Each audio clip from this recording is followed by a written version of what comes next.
Hey guys, so this is just kind of like a tutorial. Maybe if you guys are wondering on how to get this like wavy or curve visual effect, it's pretty simple actually to do.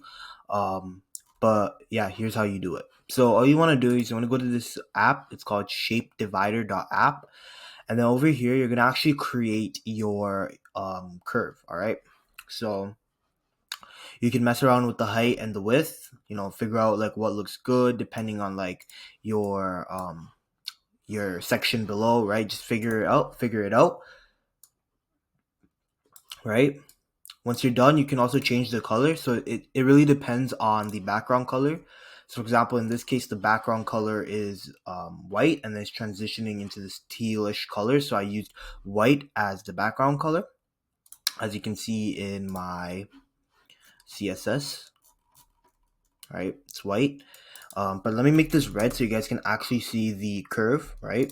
Here's the curve. So this was actually generated by the Shape Divider app. It's just that what I did was, instead of having it like a bright color like this, which is noticeable, right? Because now you know that, oh, this has to be like an image or something, right? But if I blend it in with the background color, right, with the other remaining background color in this case, which is white, you see that it kind of gives a nice visual effect of, oh, the whole section is probably curved, right? So that's how you kind of get that curved effect, right? It really just depends on the background color.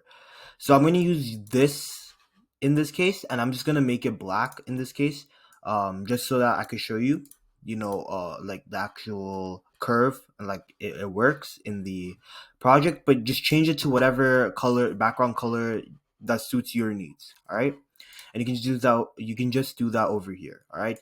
You can also change the shape as well. So I have it as waves. You can make it into a curve like this. You can make it into a triangle like this if you want. You can make it into an arrow like this. It really is just a lot, right, that you can pick from. But I personally like the waves because they really look cool. They look visually engaging. But pick whatever you want. All right. The steps are the same for any shape you pick. All right. Now what you want to do is you want to press this button over here, this download button, and you're gonna get your code. All right. So first things first, you want to go ahead and press copy HTML, and you just want to put that into your HTML file. So I'm using tutorial.html. Just want to put it in, right? Then next, what you want to do is you want to go ahead and put in the CSS as well. And you want to put that into your style. So you can have a standalone CSS style if you want, right? And you can just link it with the HTML folder if you like. But just for simplicity cases, I'm just gonna have like a styles tag. I'm just gonna put all the CSS file in there. So there it goes. I'm just gonna save this so everything gets formatted properly. And yeah, that is it. So now if I go ahead and look over here, you'll see that I actually get that curve. But now what you'll notice is the test website goes away, and that's because of the positioning. All right. So for the positioning, what you want to do is you just want to have it as bottom over here, right? This will put it at the bottom, right? And then you can just bring it up or down. So for bringing it a little up, you can do negative 1.5, it'll bring it up, right? You can also use top for this actually as well. If you want, just make it 1.5. It'll do the same thing, but I just prefer the bottom way, right? And as you can see, it moves so that the test website is actually shown. So just play around with the positioning. This part of the shape divider is where you can play around with the positioning depending on how you want it, right? For me, I kind of wanted it like this, right? And then yeah, it just worked out for me. But it might not work out for you, so it just really depends on your goals, right?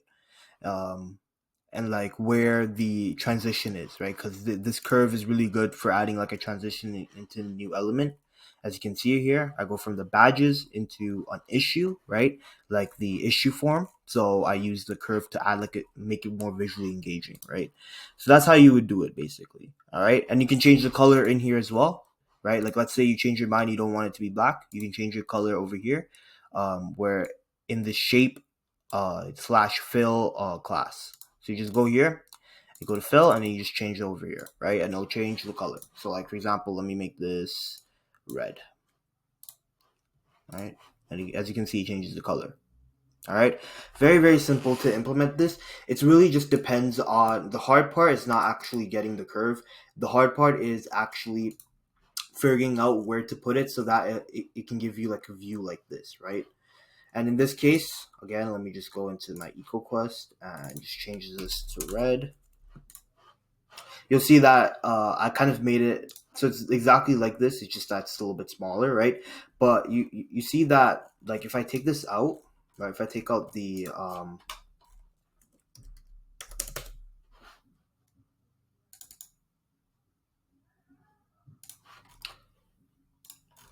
sorry, I'm just trying to find it. There we go. So if I take this curve out, right? This is where the curve is. You can see it just gives me a straight line like this. So I just put it there instead, so that just adds that curved effect, as you can see. So I just kind of layered it on top of the issue tab area. All right. So it just really depends. The hard part is just positioning it, and the way that you position it is through these codes over here. All right. But otherwise, it's pretty easy to implement, and you should do it relatively easily and relatively painlessly, right? And it's a really good thing to add to, like, it just adds that visual interest part to your app. All right. So that was kind of like a little tutorial for you guys. Again, it's shapedivider.app, right? You go in here, you can make it a top, you can make it a bottom divider as well if you want, right? It just depends on your preferences. You can do all of these settings in your actual in this actual shape divider. And the way it actually works, if you guys are curious, is that it actually makes an SVG, right? This is the path of the SVG. So it actually makes an SVG, which is an image, that is specific to your specifications. So, you can have it flipped horizontally like that. You can have it like this. You can invert it. You can put it top to bottom. Like, all of these settings are being saved in the actual SVG. This path specifically, not the SVG itself, but the path, right, is being saved there so that it's specific to you, right? When you change the color, the SVG path changes as well, right? Anything you do, right? The height, the width, whatever. All right. So that's how it works basically. And again, with the height and the width, it's kind of just like tweaking it and just seeing what works best for your specification, right? This worked best for me, like this type of curve, like going like this and then down like that. But it really depends, right? It depends on your specifications and what you need. All right. So yeah, that is it from me. Yeah, just kind of like a little short tutorial on how to do it. Again, shapedivider.app, and Hemet's out.